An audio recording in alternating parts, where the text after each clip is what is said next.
lá na velha Península Ibérica, que hoje é onde estão Portugal e Espanha, deu-se a confusão da língua, da escrita e da fala.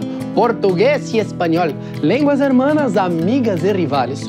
O tempo andou, o mundo evoluiu e o diálogo se inventou. Escribe e habla, similaridade das línguas versus enganos nos vocabulários. Que a ser? Quem sabe o portunhol pode ser uma nova língua surgindo, que além de confundir, caminhará ou já camina por los lábios de todos. Vamos hablar!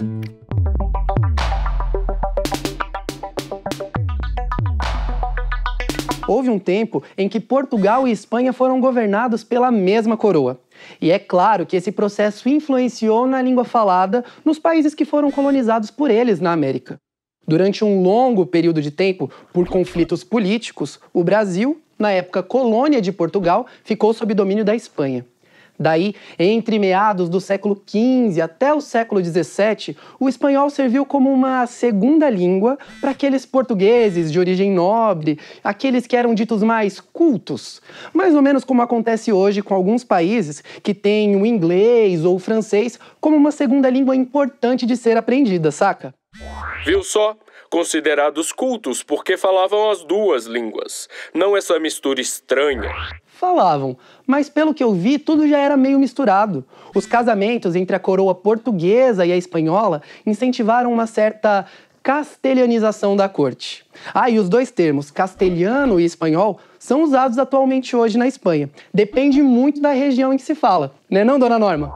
Sim, Raí. A Península Ibérica pertencia ao Império Romano. Após a fragmentação dos territórios, em virtude da queda de Roma no século V, alguns dialetos se subdividiram em ramificações de derivação latina, tais como o catalão, o castelhano e o galego. Agora, quanto ao espanhol e ao castelhano, com exceção das gírias e transformações de cada região, o vocabulário é o mesmo, assim como a grafia das palavras e as regras gramaticais.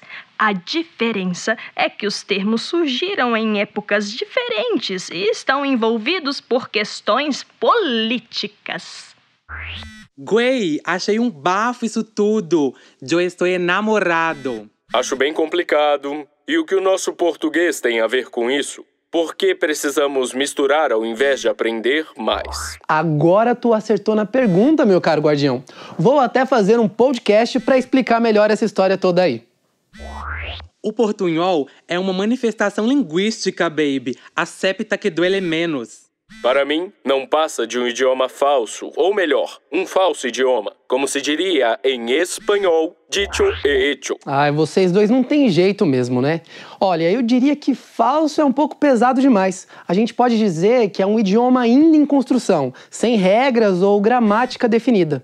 Mas por falar em falso, vocês já ouviram falar nos falsos cognatos? O fenômeno do portunhol só é possível porque ambas as línguas partem do latim. Mas mesmo com tantas semelhanças, é importante prestar atenção em alguns usos para não cometer erros e passar vergonha. Principalmente ao empregar palavras que podem ter a mesma grafia ou a mesma pronúncia em ambos os idiomas, mas têm sentidos diferentes. É o caso dos falsos amigos ou falsos cognatos. E não, eu não tô falando daquele falciane que fica te stalkeando no Insta para depois sair falando mal de você. Se liga! Suponhamos que você está numa pegada mais fitness e convide alguém para correr com você. Aqui no Brasil, correr significa se movimentar com as pernas.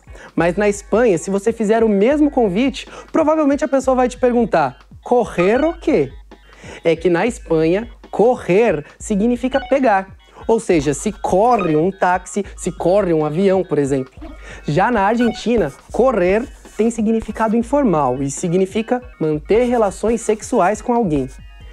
Pegar, que pra gente significa trazer algo pra si, segurar, agarrar, em espanhol pode significar tanto bater quanto colar.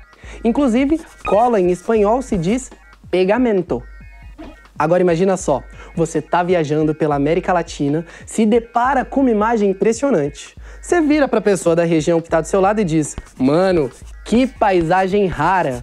A pessoa também vai estranhar. É que raro pros nossos hermanos e irmãs significa esquisito. Vixe, e exquisito para os nossos irmãos significa delicioso, saboroso, algo requintado. Saca só mais alguns exemplos divertidos. Salada, que em português é sinônimo de comida saudável, em espanhol se refere a algo que tenha muito sal. Tarado, que em português é alguém que tem vícios sexuais maliciosos, em espanhol é muito usado entre amigos e significa algo como bobo, tonto. Portanto, não precisa ficar ofendido se alguém te chamar de tarado em espanhol. Mas em português, a gente precisa mesmo é passar uma borracha nesse tipo de gente, né não? E borracha, que em português é o material feito a partir do látex, em espanhol é o feminino de borracho, que significa bêbado. Curtiu? Esse conteúdo sobre falsos cognatos é muito cobrado em provas como o Enem e outros exames. Portanto, abre o olho, rapaz! Para se comunicar bem e não gerar conflitos, é sempre bom dominar a língua que estamos falando. Mas vale também descobrir novas formas de se articular uma nova língua. Nós possuímos muitas semelhanças com os nossos irmãos e irmãs vizinhos aqui da América Latina, da qual também fazemos parte. Não dá para negar, existem aproximações culturais muito fortes entre os dois idiomas. O português e o espanhol possuem muitas afinidades linguísticas.